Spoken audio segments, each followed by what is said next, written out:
Hello दोस्तों, in news programme में आपका स्वागत है। जैसा कि आप सब जानते हैं कि संसद का इस समय शीतकालीन सत्र चल रहा है।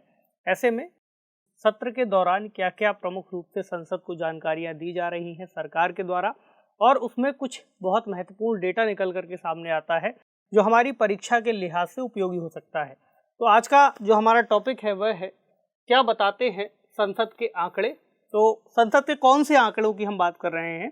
दरअसल हाल ही में संसद के अंतर्गत जो भी प्रश्न पूछे जाते हैं माननीय सांसदों के द्वारा, विपक्षी दलों के द्वारा, और संसद में जो भी जवाब दिए जाते हैं उसमें डेटा प्रस्तुत किया जाता है जो सरकार का एक आधिकारिक पक्ष बताता है कि कैसे सरकार किन किन मुद्दों में जो योजनाएं लेकर के आई है, कौन सी योजनाएं चल रही हैं, और जो चैलेंजेस थे हमारे सामने, देश के सामने, उसमें किस तरह से अभी क्या स्थिति आई है, क्या रिपोर्ट है उसकी।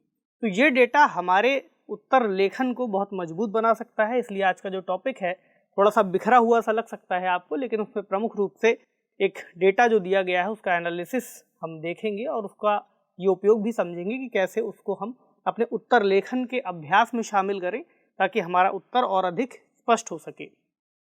चलिए, जो डायमेंशन है उसमें अभी हम न्यूज़ की बात करेंगे, उस डेटा को देखेंगे क्या क्या किन किन क्षेत्रों से जुड़े आंकड़े हैं, और उसके अलावा क्या कंसर्न बताए गए हैं, क्या चिंताएं हैं सरकारों की तरफ से, क्या सुधार के उपाय या पहले की जा रही हैं, निष्कर्ष और एक सवाल। चूँकि यह विषय जीएस पेपर सेकंड सरकारी नीतियां विभिन्न क्षेत्रों में विकास के लिए हस्तक्षेप, उनके अभिकल्पन, इस तरह से जुड़ता है। इसके अलावा जीएस पेपर 3 से भी सीधे तौर पर संबंधित है आर्थिक विकास, आर्थिक गतिविधियाँ, पर्यावरण और जो भी पर्यावरण क्षेत्र से संबंधित चुनौतियाँ हैं उनके बारे में। ठीक, न्यूज़ देखते हैं पहले। न्यूज़ है, as told to parliament December 13, 2021, sea level along Indian coast rising at 1.7 millimetre per year.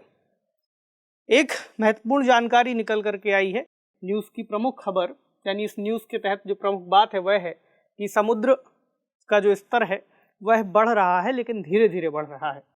ठीक, तो महत्वपूर्ण डेटा में सबसे पहले बात करते हैं हम Indian national centre for ocean information services. Indian national centre for ocean information services, इसकी तरफ से आंकड़े दिए गए हैं।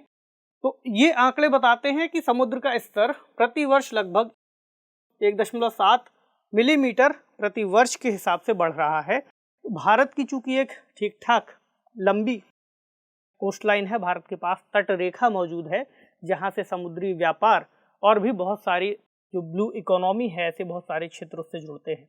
तो इस क्षेत्र में जब ग्लोबल वार्मिंग की वजह से सी लेवल बढ़ रहा है तो महत्वपूर्ण जो क्षेत्र हैं उसमें प्रभाव पड़ेगा। खासतौर से हम मुंबई वाले तट की बात कर सकते हैं, कोलकाता, इधर तमिलनाडु वाला तट, तो इन सभी तटीय क्षेत्रों पर इसका प्रभाव पड़ेगा, खासकर कोलकाता वाला भी। इसके अलावा कटाव और तटरेखा परिवर्तन का प्रभाव वैश्विक रूप से देखा जा रहा है और ये काफ़ी धीरे धीरे लेकिन बढ़ रहा है। यहाँ पर इस नाम को याद रखिए, Indian national centre for ocean information services, जो कि समुद्र से संबंधित जो जानकारियाँ होती हैं उसको साझा करते हैं। यदि आप इसका जिक्र, इसका नाम अपने किसी उत्तर में या फिर निबंध का यदि कोई विषय आता है जलवायु परिवर्तन से संबंधित, यदि आप उसमें इसका जिक्र करते हैं तो अपने आप में एक उत्तर आपका और बेहतर माना जाएगा और नंबर बढ़ने के चांसेस हो जाते हैं। तो जीएस पेपर 2 और जीएस पेपर 3 वैसे भी काफ़ी डायनामिक्स जो सब्जेक्ट है, करंट रिलेटेड उसमें जो अपडेट्स है उसमें आपको अपडेट रहना चाहिए, उसकी डिमांड वो पेपर करता है। तो उसमें डेटास अगर अक्सर बहुत इंपॉर्टेंट होते हैं, आपको उसमें लिखना चाहिए उन्हें। ठीक है, इस आधार पर भी आज का पूरा विषय आप समझते चलिएगा।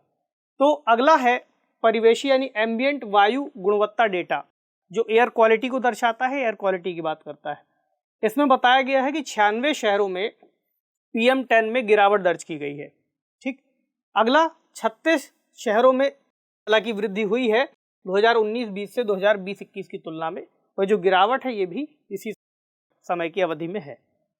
2020 में दिल्ली में, जो कि दिल्ली अक्सर खबरों में बना रहता है एयर क्वालिटी की वजह से, तो दिल्ली में गुड, सेटिस्फैक्ट्री और मॉडरेट जो दिन काउंट किए गए हैं उनकी संख्या 227 हो गई है, जो कि पहले 108 थी। यानी हम कहें कि 2016 की तुलना में 2020 में दिल्ली में जो एयर क्वालिटी है उसमें सुधार हो रहा है, ऐसा ये कहना है इनका। खैर, अभी हम आगे देखेंगे निष्कर्ष में क्या क्या बातें आती हैं। अगला फॉरेस्ट लैंड डायवर्जन से जुड़ा एक बात है। अप्रैल 2016 से मार्च 2021 तक जो वन संरक्षण अधिनियम 1980 है, उसके तहत गैर वन उपयोग के लिए कुल 82,893.61 हेक्टेयर वन भूमि को मंजूरी दे दी गई है। कोई बात नहीं, इसको भी समझ लेंगे। अगला मीथेन उत्सर्जन से जुड़ा डेटा है, यानी भारत दुनिया में चौथा सबसे बड़ा मीथेन उत्सर्जक है और चीन का लगभग 1/3 उत्सर्जित करता है, अगर हम चीन से तुलना करके देखें। इसके अलावा कृषि क्षेत्र में जो मीथेन उत्सर्जन या ग्रीन हाउस गैसों का उत्सर्जन है, वह 2016 की तुलना में उसमें कुछ गिरावट आई है और 2.25% जो ग्रीन हाउस गैसों का उत्सर्जन है उसमें गिरावट देखी गई है। तो सरकार के कुछ उपाय किए गए हैं जिस वजह से हमें कुछ क्षेत्रों में गिरावट दिख रही है, कुछ क्षेत्रों में चिंताएं बढ़ रही हैं, जहां पर और प्रयास करने होंगे। इसी तरह एक डैम प्रोजेक्ट की बात है, रेणुकाजी बहुउद्देशीय बांध परियोजना। इसमें दरअसल 3 भंडारण परियोजनाओं का निर्माण किया जा रहा है और ये ऊपरी यमुना बेसिन में इस निर्माण कार्य को करेंगे, जहां स्टोरेज कैपेसिटी बनाई जाएगी। ये जो जिले हैं इसमें शामिल हैं, उनका जल शक्ति मंत्रालय के साथ कॉन्ट्रैक्ट लिया जा चुका है। उसमें प्रमुख रूप से हिमाचल प्रदेश और उत्तराखंड। तो इसमें जो प्रमुख नदियां हैं उसमें यमुना नदी तो शामिल है ही, साथ ही यमुना नदी की जो सहायक नदियां हैं उसमें टोंस नदी और गिरी नदी भी शामिल है, जिससे जुड़ी यह परियोजना है। तो इस पॉइंट को याद रखिएगा, कहीं फैक्ट के रूप में यदि सवाल बनता है तो आपको पता हो। ईज ऑफ लिविंग इंडेक्स 2020 की भी बात की गई है। भारतीय शहर जो ओवरऑल सभी शहरों का अगर आंकड़ा देखें तो 100 के स्कोर में 53.51 का स्कोर हासिल किया है। जीवन की गुणवत्ता के मामले में 51.38, आर्थिक क्षमता में 13.17, वहीं स्थिरता के मामले में 53.63। यह जीवन की गुणवत्ता से संबंधित जो इंडिकेटर्स हैं उसमें कुछ मामलों में हमें गिरावट देखने को मिलती है, साथ ही आर्थिक क्षमता भी कोई बहुत मजबूत नहीं दिखाई देती, यहाँ पर कुछ कमी दिखती है। ठीक, इसके अलावा एक और जो संकट हमें देखने को मिला था इकोनॉमिकल एंगल पर, वह था कोयले की कमी। तो अब जब यह सवाल पूछा गया तो उसका जवाब आया कोयला एवं खनन मंत्री की तरफ से, देश में कोयले की कोई कमी नहीं है। राज्यसभा में उन्होंने यह जवाब दिया और 8 अक्टूबर 2021 तक बिजली संयंत्रों में जो कोयले का स्टॉक है वह 7.2 मिलियन टन था, जो कि लगभग 4 दिनों के उपयोग के लिए पर्याप्त था। लेकिन अब 5 दिसंबर 2021 तक का अगर देखें तो इसमें वृद्धि हो रही है, यानी हमारा स्टॉक वापस से सुधर रहा है, इसलिए घबराने की जरूरत नहीं है। 18.5 मिलियन टन हो गया है, जो कि लगभग 10 दिनों के लिए पर्याप्त होगा। ठीक है, हमने डेटा देख लिया। इस डेटा में आपको क्या क्या चिंताएं दिखाई देती हैं, इसको अब हम एड्रेस करेंगे। जैसे पहली चिंता हमें दिखती है समुद्र स्तर में वृद्धि हो रही है, वो प्रमुख हाईलाइटेड न्यूज भी थी, तो उसमें आजीविका के लिए जोखिम दिखाई पड़ते हैं हमें। दूसरा, ब्लू इकोनॉमी और संबद्ध गतिविधियों पर इसका प्रभाव पड़ेगा। जैसे मत्स्य की बात करें, जो कोस्टल एरिया है वहाँ पर टूरिज्म सेक्टर एक बहुत बड़ा सेक्टर माना जाता है और टूरिज्म को उससे बहुत ज़्यादा इम्पैक्ट पड़ेगा, खासकर अगर हम गोवा जैसे क्षेत्रों को देखें जहाँ पर टूरिज्म ठीक ठाक है, खासकर तटीय क्षेत्रों के कारण। तो एक पूरा जो पश्चिमी कोस्ट लाइन है खासकर भारत की, ये वाली, ये पूरी प्रभावित होगी, गुजरात वाली प्रभावित होगी और इधर ये वाला तट भी प्रभावित होगा, पूर्वी तट।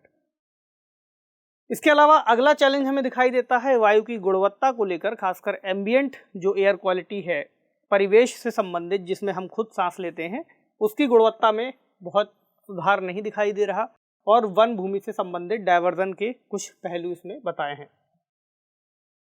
ये एक डेटा बताता है, जो प्रोजेक्शन थे पुराने प्रोजेक्शन, कि जो समुद्र स्तर बढ़ेगा उससे मुंबई जैसे शहर को कितना खतरा होगा। तो यहाँ पर आप जो रेड एरिया देख रहे हैं उसमें ऐसा माना गया था कि जब हाई टाइड की स्थितियाँ बनेंगी तब जो है समुद्र का जो जल है वह यहाँ इन रेड एरियाज तक एंटर कर जाएगा, जो पुराने प्रोजेक्शन बताए गए थे 2050 तक के लिए। लेकिन अब कुछ नए प्रोजेक्शन निकल करके आए हैं और उसमें आप देख पाएंगे कि यह जो डेटा है बहुत ज़्यादा क्रिटिकल हमें दिखाई दे रहा है। तो अब ये जो सी लेवल है इसमें रेड एरिया और ज़्यादा बढ़ गया है, यानी जो पानी होगा वह और अंदर तक के क्षेत्रों में प्रवेश कर जाएगा, जिससे वहाँ रहने वाले लोकल लोग और जो भी पूरा इंफ्रास्ट्रक्चर है वो प्रभावित होगा। ये केवल एक एग्जाम्पल है, यानी मुंबई वाला। इसी तरह कोलकाता वाले एरिया में भी दिक्कत होगी, गुजरात वाले एरिया में भी दिक्कत होगी।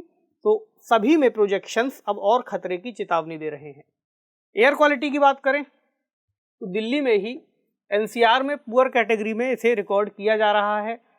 अगर हम AQI से संबंधित डेटा को देखें तो 0 से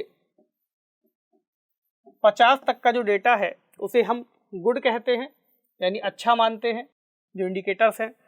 51 से 100 तक का हमारे लिए सेटिस्फैक्ट्री होता है। उसके बाद 101 से 200 तक मॉडरेट मानते हैं। उसके आगे 201 से 300 तक पुअर, और उसके आगे 301 से 400 तक वेरी पुअर, और 401 से 500 तक हम कहें सीवियर। ये एक चार्ट है।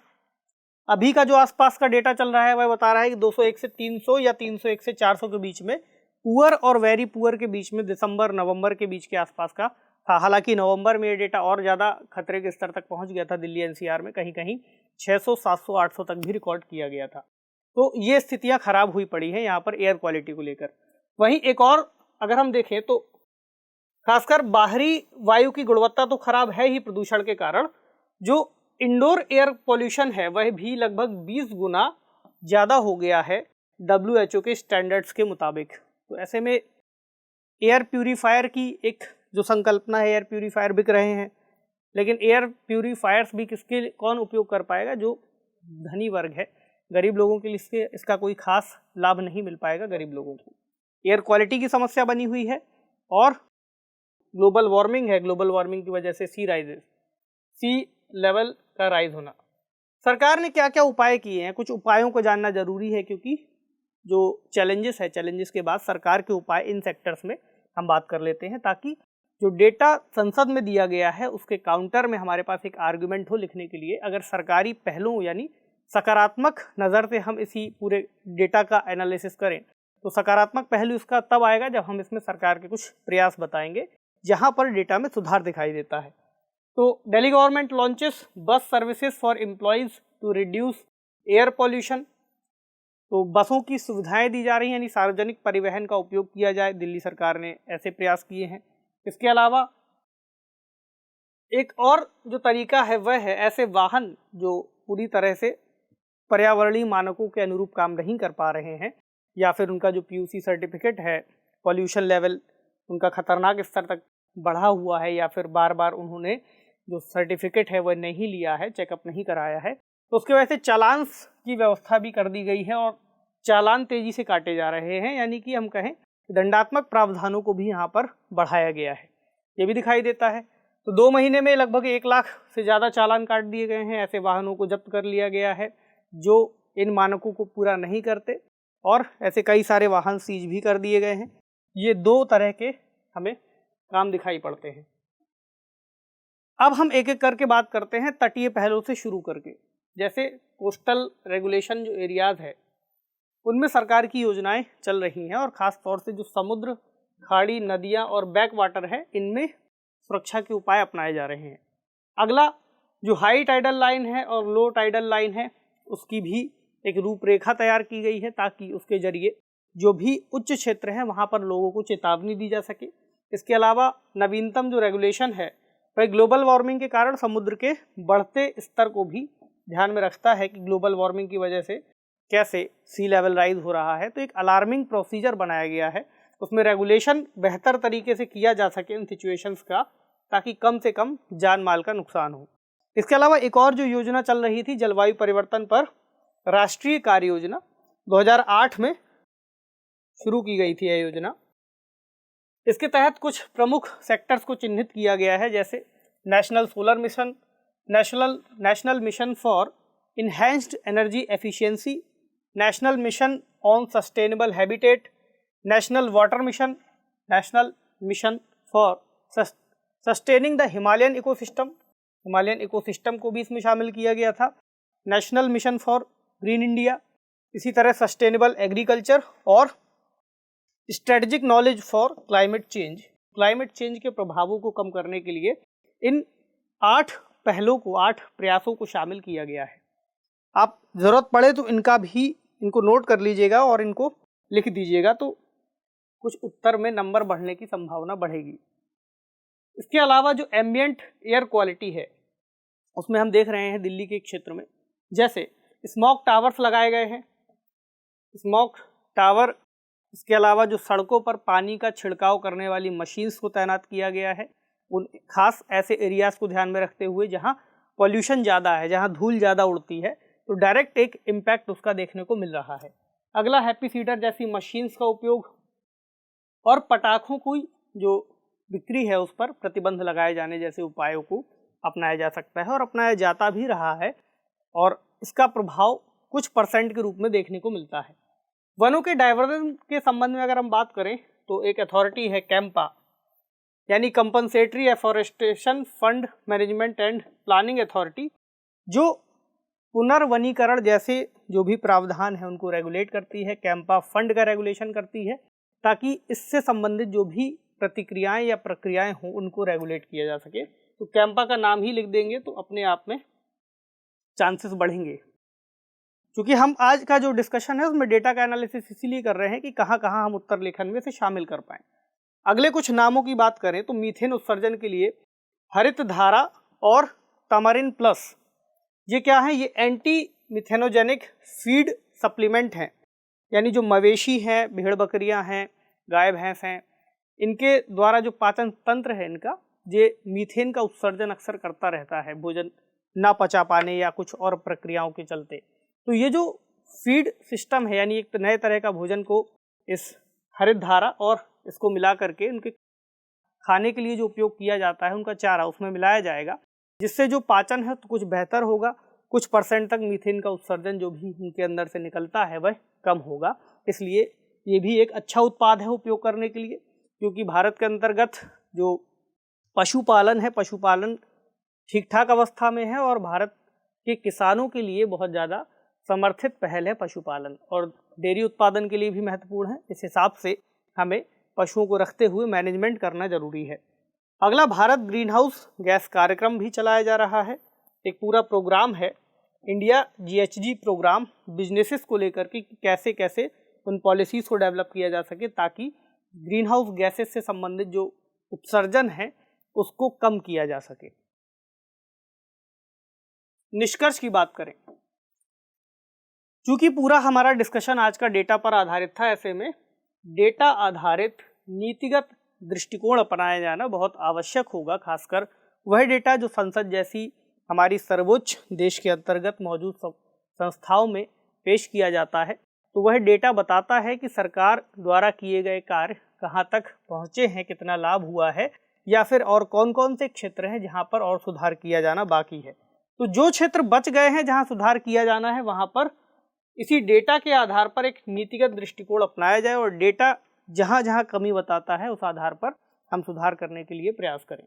अगला, जनता को भी पूछना चाहिए कि और जो जो क्षेत्र रह गए हैं जहाँ जानकारी नहीं मिल पाई है वहाँ अपने सूचना का अधिकार का प्रयोग करना चाहिए, और इसके पहले जो भी डेटा हमें मिला है उससे तुलनात्मक विश्लेषण करना होगा ताकि हम समझ सकें और सही एक तस्वीर हमारे सामने अर्थव्यवस्था की, सरकारी प्रयासों की, सरकारी पहलों की और सरकार द्वारा बनाए गए कार्यक्रमों की एक तस्वीर हमारे सामने आ सके। ठीक है, सवाल देखते हैं आज का।